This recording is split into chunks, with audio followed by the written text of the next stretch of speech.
So, like she said, my name is Johnny Miller. But before I start, I would like you all to do something for me. Turn to your left and to your right. You may and may not know the people next to you, but you might.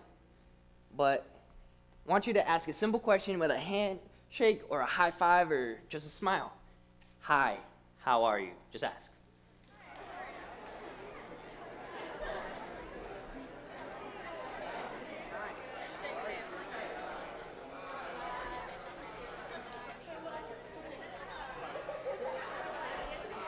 All right, guys. So my story basically goes with, it starts in 4th grade. In 4th and 5th grade, I just went to normal school. I would go every day to school, walk to school with my friends. Every day I would wait for my friends to come to my house, knock on the door and say, hey, you ready? Let's go. And then we all just walked to school. Well, halfway through the year, halfway through 4th grade, they started to not even come to my door anymore. It wasn't by accident. They didn't forget me, but they did it on purpose. Instead, they just kept walking. And when I saw that, I grab my backpack, and I'm like, all right, Mom, I'll see you later. And I run out the door and chase after them. And I run as fast as I can. So when I catch up to them, well, no. When they see me running, they start running. Yet, then I catch up to them because the three of us all got tired from running. So I eventually caught up. And then they didn't want me there. That was the bottom line. But what they said to me was, go home. The one phrase I hate to this day, doesn't matter who says it, if it's my best friend, even if we're playing video games. Like the other day, me and my friend, we were playing video games. To be honest, I was kicking his butt. And he's like, Johnny, go home. Because he's getting mad that I'm beating him. But did I tell him that bothered me? No. Why? Because he's my friend. And I didn't want him to, no. Plus, because it was from 4th and 5th grade. So that was my 4th and 5th grade experience with bullying. In 6th grade, so you may see this picture right here. That's me. That's me and my sister in the middle, and then my cousin on the left and my right. My cousin on the left didn't want his picture in it, just by the way. But, yeah. So in 6th grade, I went to school, and I got bullied a lot. I would be called gay, stupid, ugly, annoying, and even a mama's boy.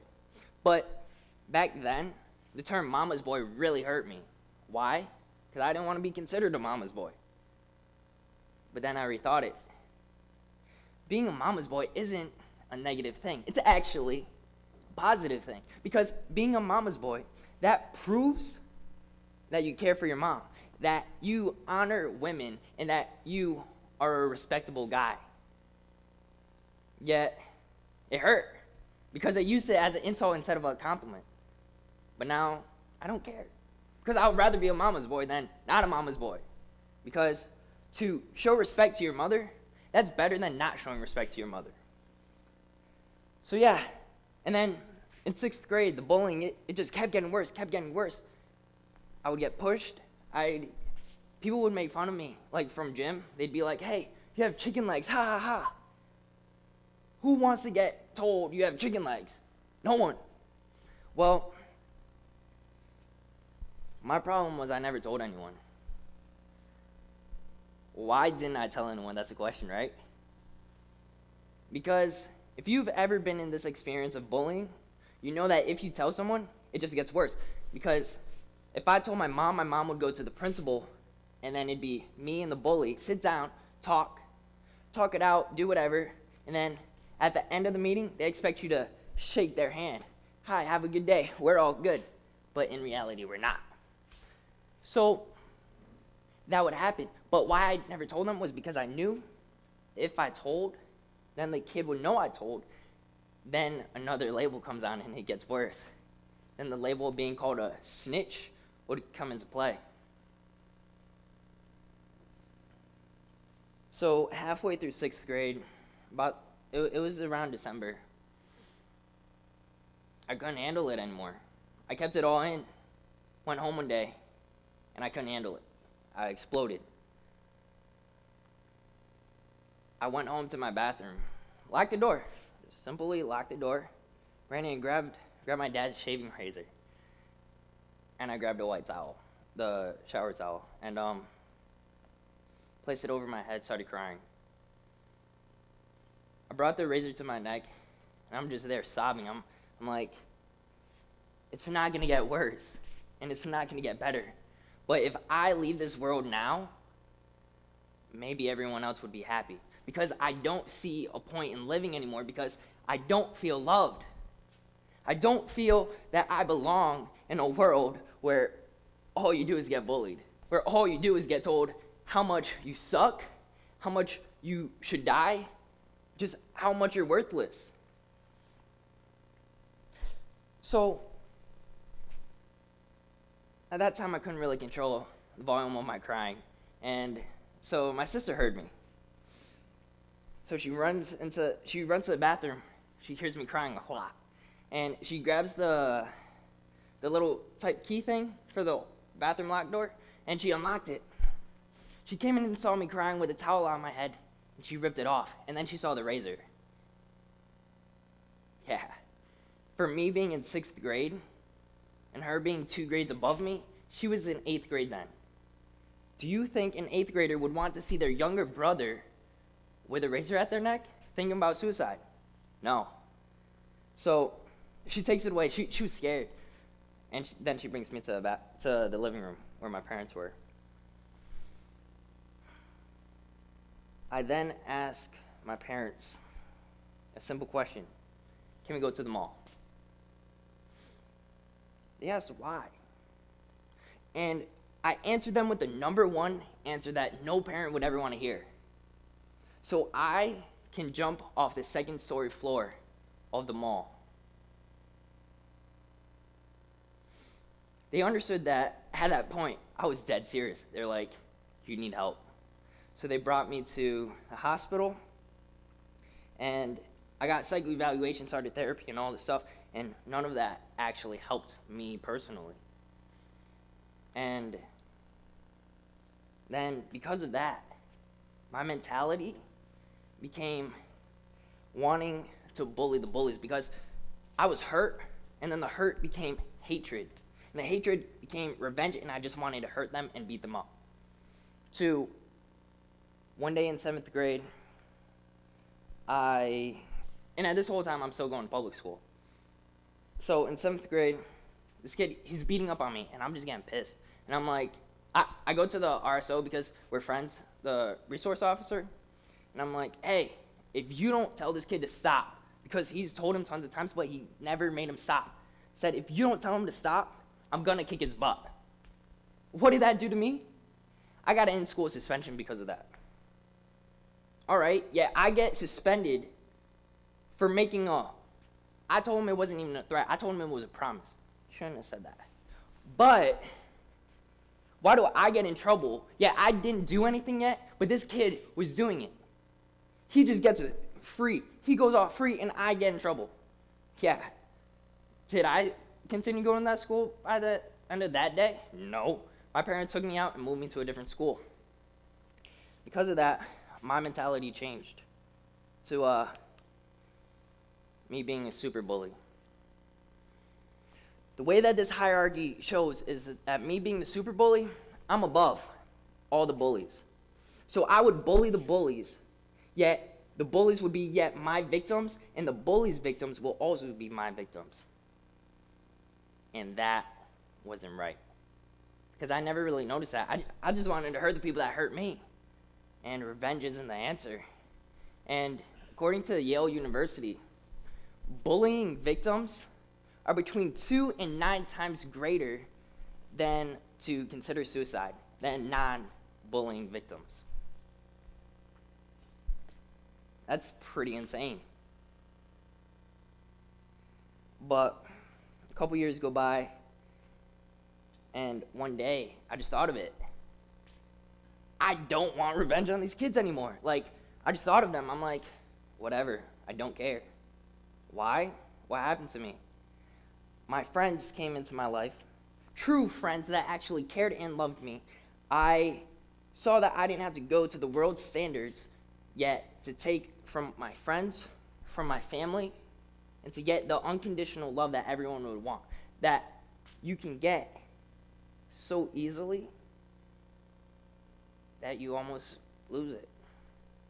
So yeah, a couple years later, my mentality changes again.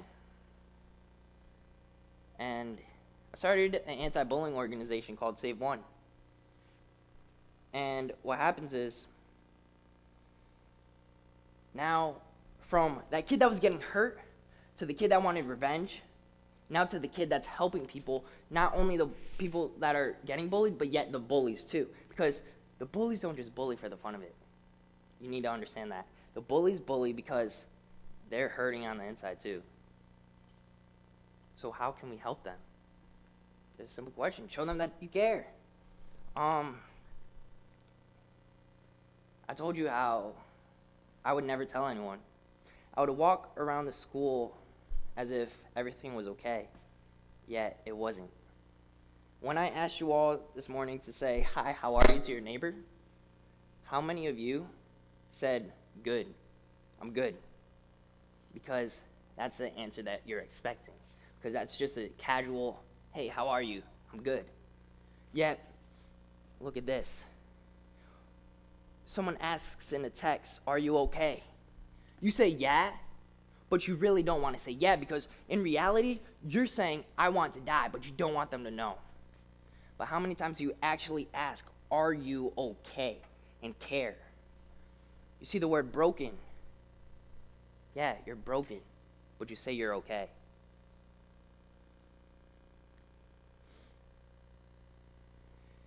How many times do you walk down the street? All right. So you're walking down the street, right? You're just saying, and you're walking by someone, right? You're just like, hi, how are you? And you keep going. You don't even wait to listen for their response because you automatically expect them to say, I'm good, I'm okay.